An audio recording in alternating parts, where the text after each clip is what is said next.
What's up, Buffalo Bills fans? And this is an unfortunate video, as most of my videos have become lately and have been.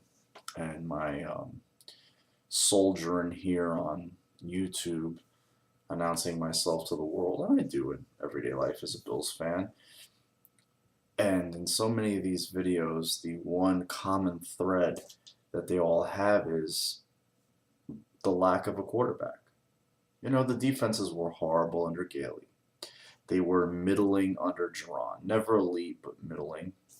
But in the last 2 years, even last year's, particularly at the end of it, they were very good.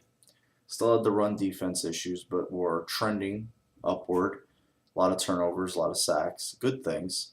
And in this year, that seemed like the errors were fixed in terms of the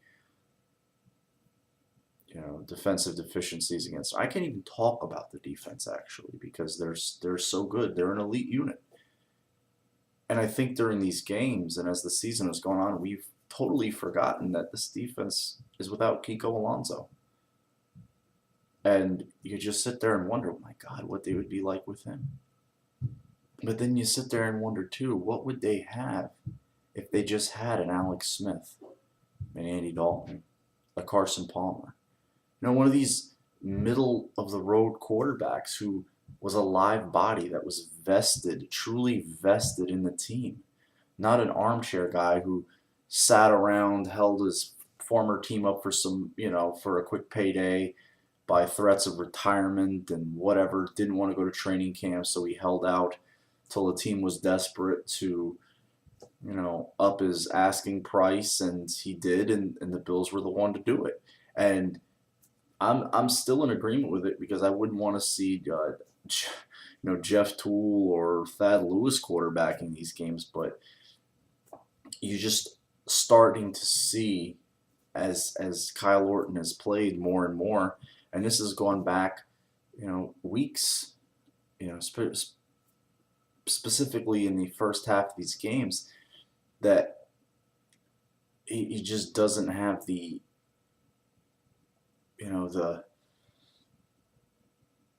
the it in him in terms of the slide today, as an example, on the third down where he's completely not heady about where the marker is, and he has an open area. He could have just run and just dove him for the first down. Instead, he just slides to avoid contact. There was a few sacks where he's bracing for the sack when nobody nears him. He's clinching up. He's double clutching the ball. Some of his passes that were floated, a few that could have been picked, a few that were picked. And my point is, he's a backup quarterback. He's a backup quarterback. He can win a few games for you against some bad teams, a la Fitz.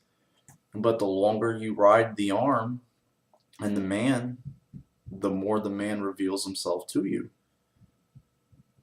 And he is what he is. And I don't think we should have or could have expected any more than this.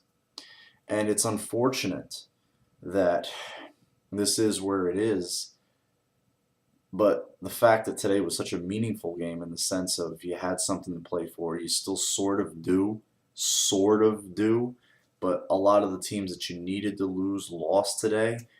And the bigger point is if they would have had one of these middling quarterbacks that you get in the second round, or just happen to, allocate a few assets for via trade, and he's the right guy. He just happens to just fit.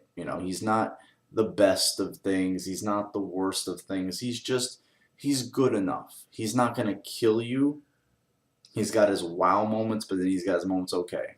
He's not, Brady or Manning who has looked very human today, by the way, via the Bills defense. It just makes you, my God, this team in the Charger game, they weren't blown out in that game. There was points in the first New England game, even, which is the game they gave up the most points in, 37.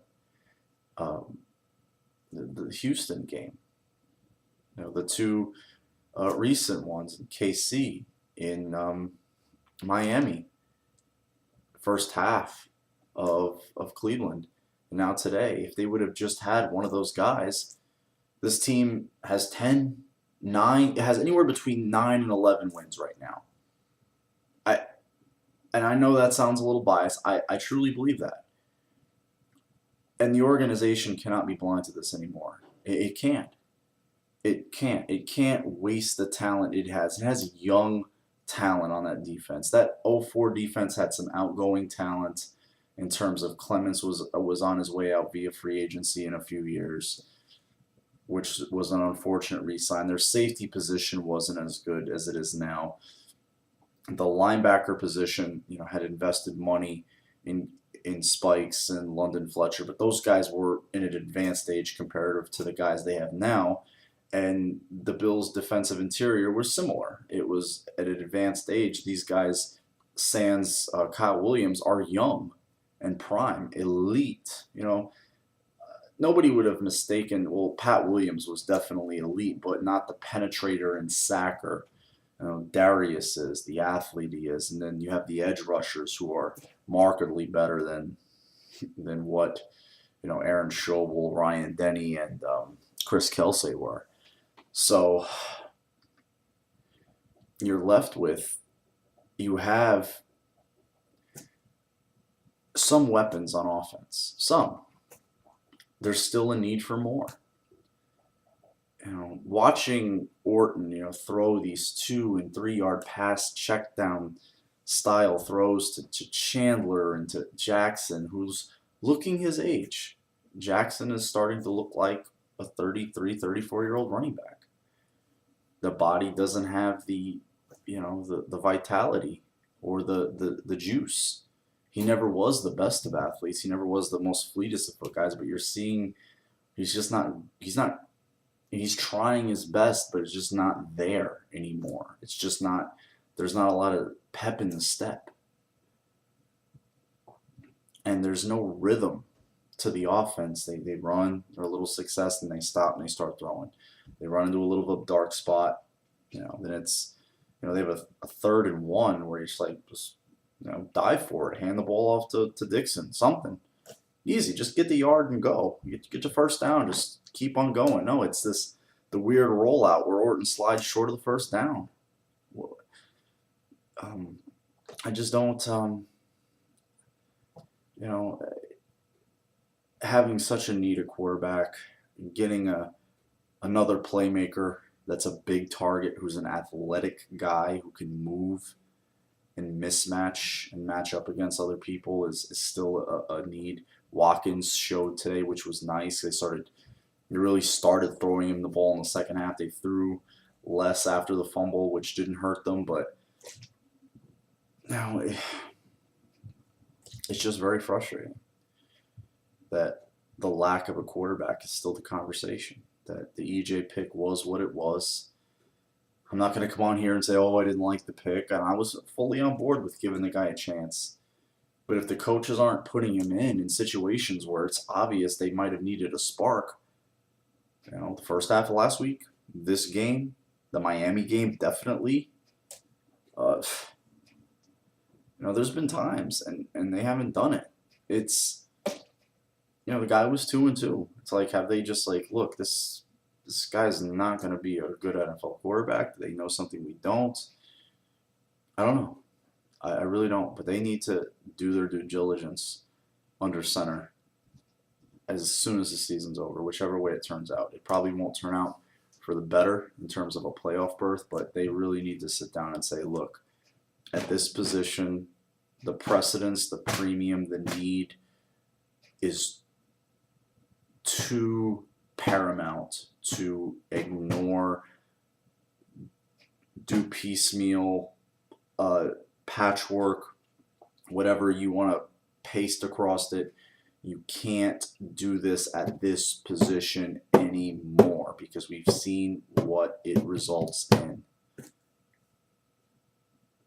It's just the tried and true facts. Can't allow yourself to waste the talent on defense. You can't do it, especially if you're going to resign Hughes, which I think they will. They don't have to sign a first-round pick. They're not going to have to spend millions doing that. They are going to have millions coming off the books. 7 in Fitz's contract, 10 in Stevie's contract, a few other million nuggets here and there accumulative. The cap is going to go up 3 or 4 million, maybe more because of the new TV deals. You know, five and 3/4 million in Mike Williams money won't be back. We all know that. Fred, I don't think will be back, in my opinion, just given the way he looks at the price tag of whatever 3 million not guaranteed. He has no guarantees. It's just a 1-year extension with no guarantees that he signs. That's a lot of money. Spikes is maybe possibly a one and done guy. So you're going to have a lot of money available. You're going to have a lot of money available, and you need to do something tangible. Resigning Hughes will do that. Possibly going, and getting somebody who can make a difference in the passing game can do that as a receiver, and getting a quarterback is whether it's a veteran and a rookie again. You have to do it. If Orton's in that backup role, I don't mind. I really don't. I don't mind if he's in that role. I don't care if he comes back next year as the backup. But the guy at the top, who, whether you're championing as a guy of the future or if he just beats Orton out, which would be nice, because I think a live body that's determined, that has NFL skills at quarterback, could possibly do that. But you can't just walk up there, whoever walks up to that podium at the end of your press conference, say, well, the quarterback of the future is here. No. You can't do that, number one. Number two, you can't sit there and say, we know who no, you're going to have an open competition. And a true, tried and true. You're not going to have some, dog and pony show for the fans. You're going to have a true blue quarterback competition. And the players will know if it's real or not. They'll know.